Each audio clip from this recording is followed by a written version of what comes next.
ஸ்ரீமதே ராமானுஜாய நமஹா! அனைவருக்கும் இனிய காலை வணக்கம். இன்னைக்கு மகாபாரதத்தினுடைய 9வது நாள்ல நம்ம இருக்கோம். நேத்திக்கு என்ன பார்த்தோம் அப்டின்னா, கருடனுடைய சேட்டிதங்கள்லாம் எப்படி, அவருக்கு எப்படி இந்திரன ஜெயிப்பாரு அப்டின்ற ஒரு வரம் கிடைச்சது. அந்த வாலகீல்யாஸ் முனிவர் கொடுத்தாங்க. அதுக்கப்புறம் அம்மாவினுடைய ஆசீர்வாதம் கிடைச்சது. அப்புறம் கத்ரு அமிர்தம் கேட்டதுனால, அத எடுக்கிறதுக்காக அவர் ஸ்வர்கலோகத்துக்கு போனாரு. அங்க போயி சண்ட போட்டு, இந்திரன் விட்ட அந்த வஜ்ராயுதத்துக்கு கட்டுப்பட்டு நின்னாரு. அப்போ ஒருத்தர் வந்தாரு அப்படின்னு பார்த்தோம். பிரத்யக்ஷமானது யாரு? அப்படின்றதோட முடிச்சோம். இப்ப இன்னைக்கு பார்த்தீங்க அப்படின்னா, அப்படி வந்தது வேற யாரும் இல்ல. சாக்ஷாத் ஸ்ரீமன் நாராயணனே தான். அவர் அப்படியே அசந்து போயி, "கருடா உன் வீரத்த பார்த்து நான் ரொம்ப மயங்கிட்டேன். எந்த அளவுக்கு நீ இவ்ளோ தூரத்துக்கு அத்தன பேரையும் சமாளிக்கிற அளவுக்கு நீ சண்ட போடுற. அதுவும் அம்மா மேல உள்ள பாசத்துக்காக நீ எவ்ளோ தூரம் வந்திருக்க." அப்படின்னு சொல்லி, "நான் உனக்கு ஒரு வரம் தரேன் கருடா" அப்படின்னு சொல்றாராம்.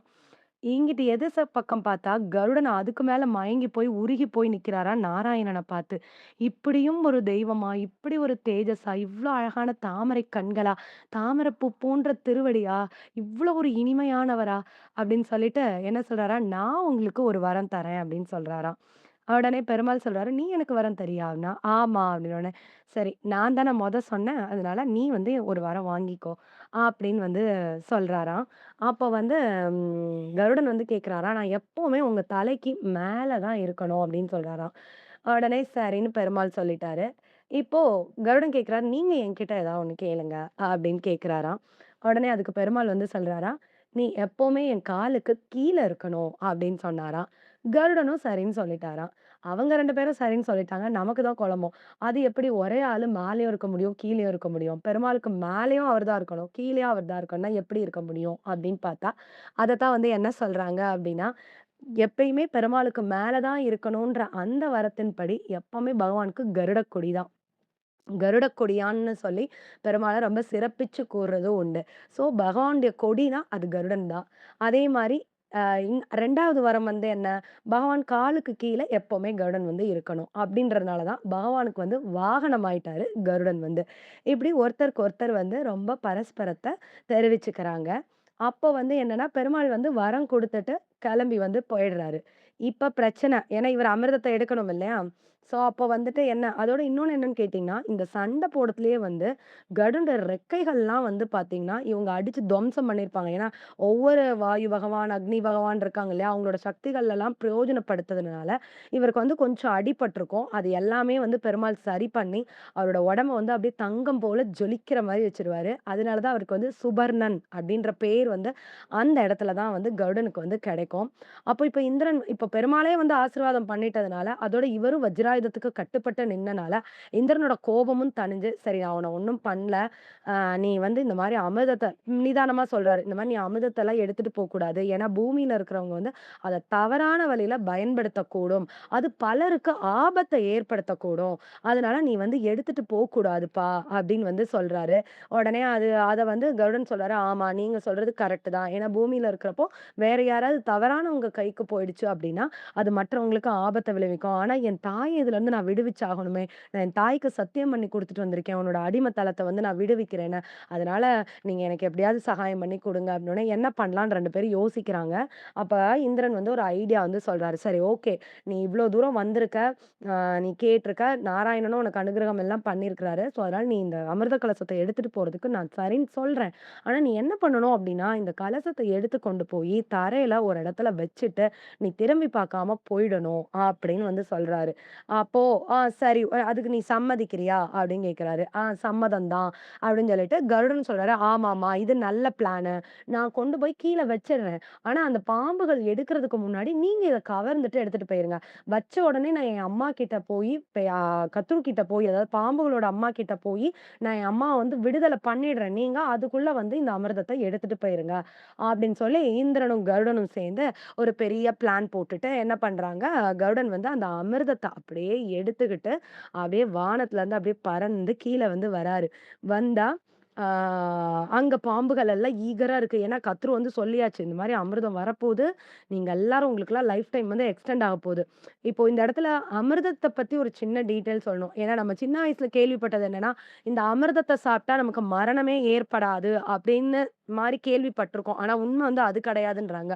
இந்த அமிர்தத்த சாப்பிட்டா என்னன்னா, நமக்கு வந்து வயசோ, நோய்வாயோ, பிணி, மூப்பு இதெல்லாம் தான் வராது. நம்மளோட லைஃப் டைம் ஃபுல்லா நம்ம வந்து ஹேப்பியாவே இருக்கலாம். இப்ப நம்ம மனுஷனா இருக்கிறப்ப பாருங்களேன், நமக்கு வயசு கூட கூட எத்தனையோ தொல்லைகள் வந்து உடல் ரீதியா வந்து நமக்கு வந்து வருது இல்லையா? நமக்கு வந்து முகத் தோற்றம் எல்லாமே மாறுது. நம்ம ரொம்ப ஒரு பாதிப்புக்கு உள்ளாகுறோம். இந்த மாதிரியானது எதுவும் இல்லாம, அவங்க லைஃப் டைம் கடைசி வரைக்கும் வந்து எப்பவுமே அப்படியே தேஜஸா இருப்பாங்க. எப்பவுமே இளமை குன்றாம இருப்பாங்க. அதத்தான் இந்த அமிர்தம் ஏற்படுத்தி குடுக்குமே தவிர, மரணத்தெல்லாம் வந்து தவிர்க்கலாம் முடியாது. பிரம்மாவா இருந்தாலும் ஒரு நாள் மரணிச்சு தான் ஆகணும்.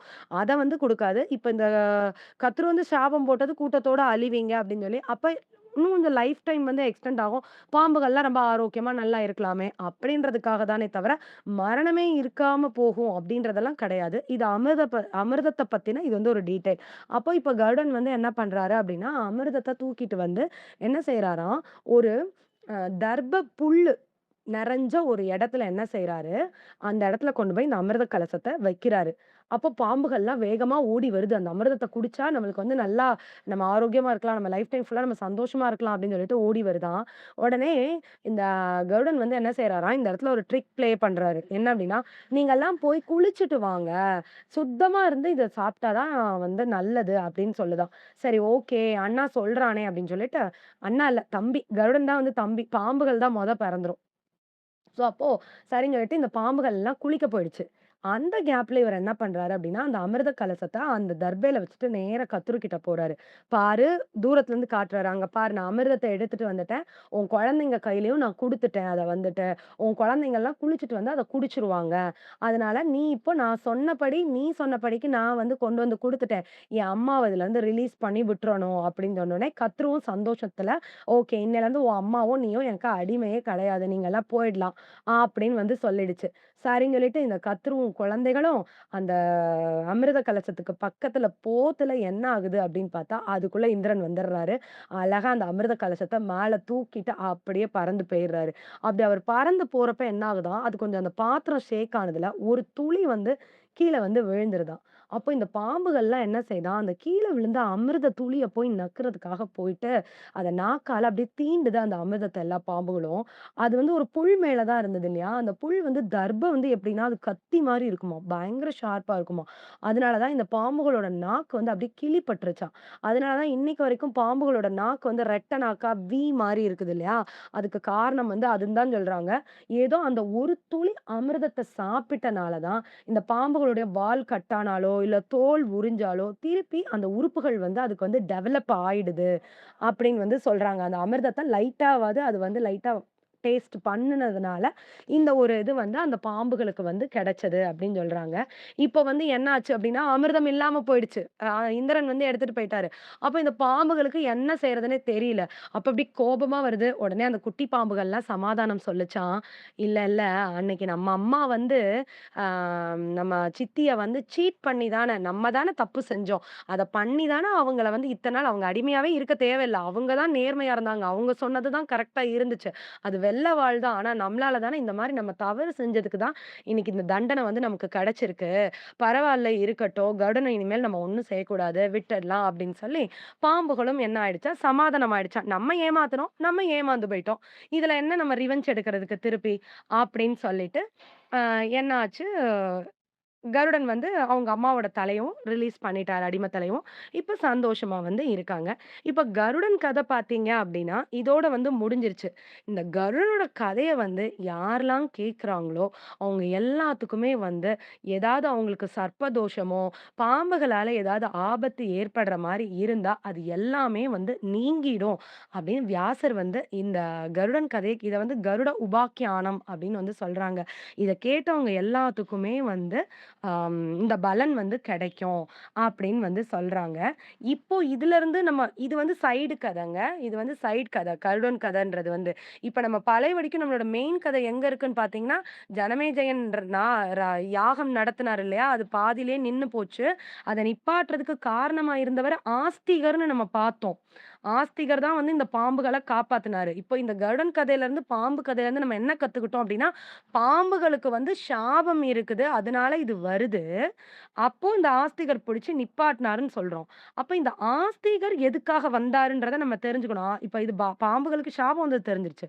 எப்படி இந்த ஆஸ்திகர் ஏன் சம்மந்தப்பட்டாரு அப்டின்னா, அதுக்கு ஒரு காரணம் வந்து இருக்கு.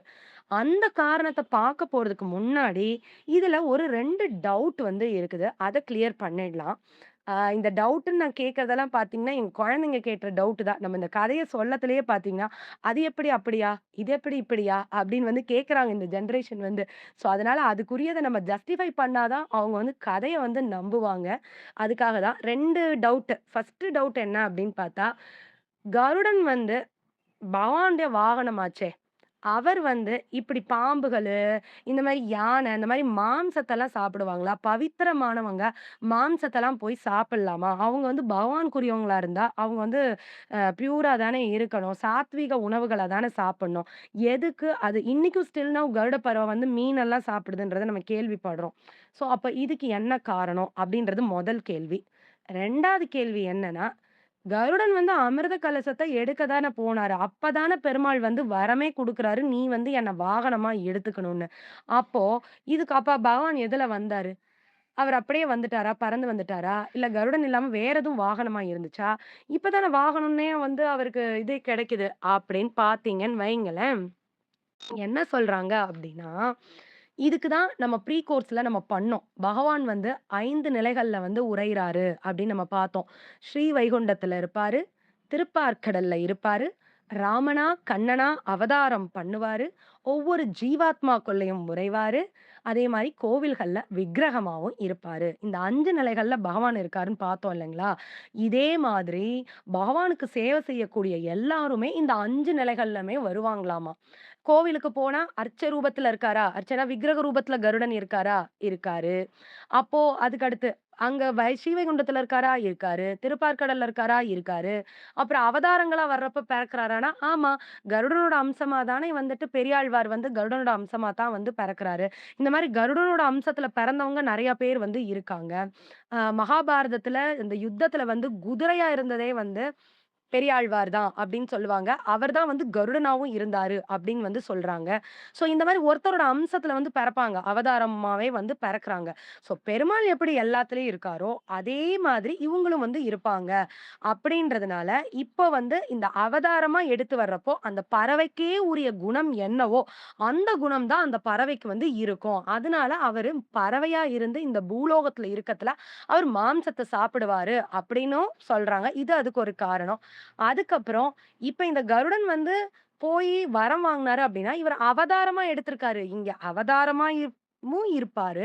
அங்க ஸ்ரீவைகுண்டத்திலே இருப்பாரு. எப்படி பெருமாள் வந்து ராமனா, கிருஷ்ணனா இங்க பிறந்திருந்தாலும், அங்க ஸ்ரீவைகுண்டத்திலே இருக்க தானே செய்வாரு. அங்கருந்து இங்க வந்துட்டா அங்க இல்லாம போயிற மாட்டாரு. அவர் வந்து ஆம்னி பிரசன்ட்ன்னு சொல்லுவாங்க. எல்லா இடத்துலயும், எல்லா நேரமும் இருக்கக்கூடிய ஆற்றல் வாய்ந்தவரு. அப்ப அவர சார்ந்தவங்களா இருக்கிறவங்களுக்கும் அந்த ஆற்றல் வந்து இருக்கும் அப்படின்னு சொல்றதுனால, இது இந்த அவதாரமா பிறந்து வளர்ந்ததுக்கு வரம் வாங்கினது. ஸோ, அப்ப எப்பயுமே அங்கேயும் கருடன் இருப்பாரு, இங்கேயும் இருப்பாரு. இங்க இருக்கிறப்போ, இங்க உள்ள குணங்களுக்கு ஏத்த மாதிரி இருப்பாரு. அங்க இருக்கிறப்போ, அங்க உள்ள குணங்களுக்கு ஏத்த மாரி இருப்பாரு. இந்த பூமியில இருக்கத்துல கருடனுக்கும், பாம்புக்கும் ஆகாது. கருடன் வந்து பாம்ப கொல்லுவாரு. அதே இது நம்ம வந்து மேல போனோம் அப்டின்னா, திருப்பாற்கடல்லையோ, ஸ்ரீவைகுண்டத்திலயோ பார்த்தோம் அப்டின்னா, கருடனும், ஆதிசேஷனும் ஒண்ணா தான் இருப்பாங்க. அவங்களுக்குள்ள எந்த சண்டையுமே இருக்காது. அப்டின்றத வந்து சொல்றாங்க. இந்த விஷயத்த நம்ம ஜஸ்டிஃபை பண்ணி பண்ணி குழந்தைங்களுக்கு சொல்லி புரிய வச்சோம் அப்டின்னா தான், அவங்க கதைங்கள நம்புவாங்க. அதுக்காக தான் இது வந்து சொல்லப்பட்டது. இப்போ நம்ம கருடன் வந்து வரம் வாங்கிட்டாரு அப்படின்னு நமக்கு பார்த்தோம். பாம்புகள்லாம் போயிடுச்சுன்னு பார்த்தோம் இல்லையா? அதுல ஒரே ஒரு பாம்பு மட்டும் ரொம்ப நல்ல பாம்பாம். அந்த பாம்பு பேரு தான் என்னன்னு கேட்டீங்கன்னா, ஆதிசேஷன். ஆதிசேஷனுக்கு ரொம்ப வருத்தமாயிடுது. இந்த மாரிலாம் நமக்கு சாபம் இருக்கு அப்படின்னு தெரிஞ்சதுனால, இனி நம்ம உயிர் வாழ்ந்தே பிரயோஜனம் இல்ல. நம்ம தவம் இருந்து பகவான் கிட்ட ஒரு மோட்ச கதிய கேட்டுக்கலாம் அப்படின்னு சொல்லிட்டு தவம் இருக்காராமா. அப்ப வந்து பிரம்மா வந்து அவருடைய தவத்த மெச்சு அவரோட நல்ல மனசையும் பகவானுக்கு அவர் வந்து கைங்கரியம் பண்ணணும் அப்படின்ற அந்த எண்ணத்தையும் தெரிஞ்சுகிட்டு, அவருக்கு வந்து ஒரு வரம் குடுக்குறாராம். "ஆதிசேஷா நீ வந்து கவலைப்படாத. இந்த பூமியவே வந்து நீ தான்ப்பா தாங்குவ. அதேபோல பகவான் வந்து எந்த நிலையில நிலையில இருந்தாலும், நீ அவர தாங்குற பாக்கியமும் உனக்கு வந்து கிடைக்கும் அப்படின்னு சொல்லி ஆதிசேஷனுக்கு வந்து ஆசீர்வாதம் பண்ணுனாராம். இந்த பூமி நம்ம 14 லோகம் பார்த்தோம் இல்லைங்களா? மேல வந்து பூமியோட சேர்த்து மேல 7ம், கீழ 7ன்னு. அப்போ அந்த பூமியோட 7வது லோகத்த அடியில தோண்டி பார்த்தோம்னா, அடியில வந்து இந்த நாகம் வந்து இருக்குமாம். ஆதிசேஷனோட இது வந்து இருக்குமாம். "அது எப்படிங்க இவ்ளோ தெளிவா சொல்றீங்க?" அப்படின்னு பார்த்தீங்கன்னா, பகீரதன்னு ஒரு ராஜா இருக்காரு. அந்த ராஜா வந்து கங்கைய அவங்க குளத்துல வந்து ஒரு 60,000 பேர் காணா போயிருவாங்க. அவர தேடிட்டு வர்றப்போ, ஒவ்வொரு லோகமா போய் தோண்டி தோண்டி பார்த்தப்போ, கடைசி லோகம் பாதாளத்த தோண்டுறப்போ, கீழ பாம்பு இருந்தத பார்த்ததா வந்து சரித்திரத்துல வந்து இருக்கு அப்படின்னு சொல்றாங்க. அதனால அப்படி இந்த பூமியவே தாங்குறது வந்து ஆதிசேஷன் தான். அதேபோல பெருமாள் எந்த நிலையில இருந்தாலும், பெருமாள் நிக்கிறாரு அப்படின்னா அவருக்கு கொடையா பெருமாள் வந்து நிக்கிறாரு, நடந்து போறாரு அப்படின்னா அவருக்கு கொடையாவாராம். நிக்கிறாருன்னா அவருக்கு பாதுகை, செருப்பாயிருவாராம். அவர் உட்கார்ந்தாரு அப்படின்னா அவருக்கு ஆசனம் ஆயிருவாராம். அவர் படுக்குறாரு அப்படின்னா அவருக்கு படுக்கை ஆயிருவாராம். அவருக்கு விளக்கா இருப்பாராம். அவர் பொத்திக்கிற பெட்ஷீட்டா மாறிருவாராம். அவருக்கு என்னென்ன தேவையோ அத்தனையும் இந்த ஆதிசேஷன் மாறி, அவ்ளோ கைங்கரியமும் பகவானுக்கு வந்து செய்வாராம். இப்ப நம்ம இன்னைக்கு கதையில வந்து நம்ம என்ன தெரிஞ்சுக்கிட்டோம் அப்படின்னு பார்த்தீங்கன்னா, அ எப்படி அந்த கருடன் வந்து அமிர்தத்த கொண்டு வந்து தாயினுடைய அடிமைத்தலத்த விடுவிச்சாருன்றதையும் நம்ம பார்த்தோம். எப்படி பகவானுக்கு கருடனும், ஆதிசேஷனும் ரொம்ப முக்கியமான கைங்கரிய பரர்களா ஆனாங்க அப்படின்றதையும் நம்ம பார்த்தோம். ஆதிசேஷனுக்கு எப்படி வரம் கிடைச்சுச்சு, கருடனுக்கு எந்த மாரி வரம் கிடைச்சுச்சு அப்படின்றது வரைக்கும் இன்னைக்கு பார்த்துருக்கோம். நம்ம இதோட நிப்பாட்டிக்கலாம். இன்னும் ஆஸ்திகர் கதைக்கு வரல நம்மோ. ஆ ஆஸ்திகர் எதுக்காக வந்தாரு? பாம்புகள ஏன் காப்பாத்துனாரு? அப்படின்றத நாளைக்கு பார்ப்போம். பகவான் திருவடிகளுக்கே பல்லாண்டு கூறி அமைகிறேன். நன்றி.